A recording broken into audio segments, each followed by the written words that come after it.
أهلا يا شباب، كيف حالكم في هذا اليوم؟ أنا بخير والحمد لله. نعم، الآن أريد أن أشرح عن الكتاب.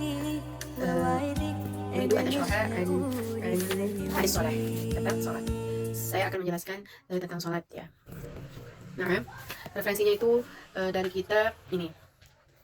Ini mazhab Syafi'i ya. Kitabnya itu mazhab Syafi'i. Syafi'i. Kebalik ya mungkin karena kameranya. Itu ada kamera depan makanya kebalik. Jadi kita itu mengambil kitab mazhab Syafi'i. Mazhab Syafi'i itu bahasanya Abah Hanas kemarin Bazi Mahat, mazhab Syafi'i itu di tengah-tengah, tidak terlalu sulit, tidak terlalu rumit, gitu. Jadi sedang-sedang. Baik, langsung saja. Kita di sini berbicara tentang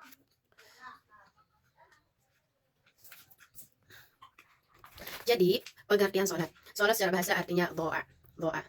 Adapun secara istilah, sholat adalah kumpulan dari perkataan dan perbuatan yang dimulai dengan takbir dan diakhiri dengan salam. Perasaan aku punya lagu dari dulu dikasih pas di pondok. Lagunya gini. Coba aku ingat dulu ya. As-salatu lugatan ad-du'ai kama pasku. Ntar ya aku ingat dulu. Kita akan dulu, aku mau ingat dulu. Ya aku baru ingat guys. Kalau nggak salah ini ya, tapi aku nggak tahu anunya, agol-agolannya gitu. Kita sebut aja dulu. As-salatu lugatan ad-du'ai kama qala wasyaran kama qala rafi'i aqwalun wa af'alun muftatahatun bit takbiri wa muftatamatun bit taslimi gitu. Tapi agak lupa guys. Kayak gitu mungkin, tapi agolannya bukan kayak gitu ya guys. Tapi hanya aku aja yang nggak bisa nyanyi. Nggak bisa, tapi pede lagi gitu kan. Nggak apa-apa. Nah, yang pertama syarat-syarat wajib sholat ini kita bahas ya. Syarat wajib sholat. Islam. Orang kafir asli tidak wajib sholat. Islam. Jadi kalau orang kafir asli, yang asli benar-benar dia kafir, tidak wajib sholat. Gitu. Maka, sedangkan orang murtad, jika ia kembali kepada Islam, maka ia diwajibkan mengkodok sholat atau mengkodok sholat yang ditinggalnya selama ia murtad. Misalnya dia sebulan dia murtad, keluar dari agama Islam, maka sebulan itu dia kodok sholatnya balik. Kedua, anak yang belum balik tidak wajib sholat, namun begitu ketika sudah berumur genap 7 tahun dalam perhitungan Hijriah, orang tuanya wajib menyuruhnya sholat. Selain itu, orang tua wajib menyuruhnya berwudu, menutup aurat, dan menjalankan syiar-syiar Islam lainnya. Selanjutnya, tapi kalau umur 7 ini agak natural, agak alami, agak biasa gitu.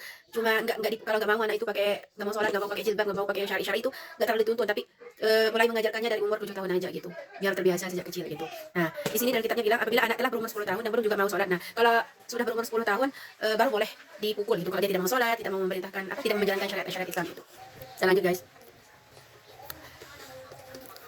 Tentu saja, misalnya kalau kalian nanya ukuran pukulannya itu, jangan sampai, intinya boleh memukulnya, tapi jangan sampai cedera gitu anaknya, jangan sampai mengakibatkan anak itu kesakitan gitu. Emang sih pukulan itu efeknya sakit, tapi jangan terlalu berlebihan. Atau setidaknya kita sudah nasihatin aja. Karena ada anak yang harus dinasihatin aja, lebih baik dinasihatin daripada dipukul. Tapi ada juga anak yang bengel gitu, sudah dinasihatin tapi nggak mau nurut gitu, jadinya pukul aja. Balik ini kan balik. Nah, jadi di sini dijelaskan balik ditandai dengan salah satu dari 3 hal. Keluar air mani pada usia minimal 9 tahun hijriah atau keluar darah haid di usia kurang lebih 9 tahun hijriah genap berusia 15 tahun. Tahun hijriah genap berusia 15 tahun. Cukup. Ya, genap berusia 15 tahun, cukup berusia 15 tahun. Jadi di sini bilangnya darah haid di usia keluar darah haid di usia kurang lebih 9 tahun. Nanti kita bahas di pembagian haid. Sebenarnya ini bentar dulu. Ya. Berakal, ketiga ya berakal. Ada yang saya lanjutkan dari teman jadi. Jadi kemarin kan ini saya jelasin. Jadi kan kemarin sudah buat video tentang macam-macam darah ya, 3 macam darah yang keluar dari seorang perempuan, yaitu darah haid dan darah nifas dan darah istihadah. Tapi belum aku lanjutin gitu, nunggu waktu yang tepat aja gitu untuk cara ngejelasinnya juga itu saya pikirin gitu. Makanya cara biar lebih menariknya nanti kita pikirin dulu ya, baru kita bikin video. Berakal. Yang ketiga berakal, tidak wajib sholat bagi orang gila, pingsan, anyan. Orang gila anyan itu aja. Tidak wajib sholat bagi orang gila, orang pingsan dan orang mabuk, karena mereka termasuk dalam kategori hilang akal gitu. Ketiga tersebut diwajibkan mengkodok sholat jika gila, pingsan, dan mampu yang disebabkan oleh sesuatu yang terlarang. Yang terlarang ini ya, sengaja minum khamar atau konsumsi narkoba. Nanti kalau jadi di sini kan bilangnya gila, pingsan, mabuk diwajibkan mengkodok sholat jika gila, pingsan, dan mabuk yang disebabkan oleh sesuatu yang terlarang. Contoh sengaja minum khamar atau konsumsi narkoba. Tapi kalau mabuk dalam keadaan yang nggak disengaja, misalnya kalau pergi traveling gitu kan, jalan-jalan misalnya mabuk di mobil, jadi ya nanti sholat sih kalau udah berumur gitu kan, dulu lagi gitu. Suci dari haid dan nifas, ini syarat wajib sholat. Perempuan haid dan nifas juga tidak diwajibkan mengkodok sholat dan ditinggalkannya selama haid dan nifas tersebut.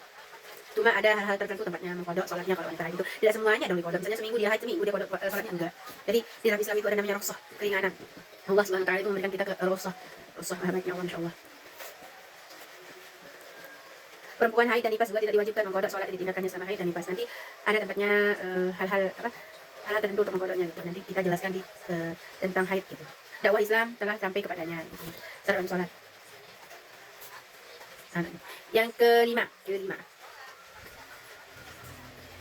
mereka yang telah masuk Islam tetapi dakwah belum sampai kepadanya. Misalnya itu dia sudah Islam tapi belum masuk dakwah atau dai kepadanya, itu belum sampai gitu ilmu seorang dai atau seorang dakwah itu kepada dirinya gitu, sehingga tidak mengetahui kewajiban sholat, seperti orang yang masuk Islam dan ditinggal di tengah hutan, seperti orang yang masuk Islam dan tinggal di tengah hutan gitu kan, di pulau terpencil yang tidak sampai dakwah gitu Islam ke sana. Maka orang dengan kondisi seperti ini tidak wajib sholat dan juga tidak wajib mengkodoknya gitu.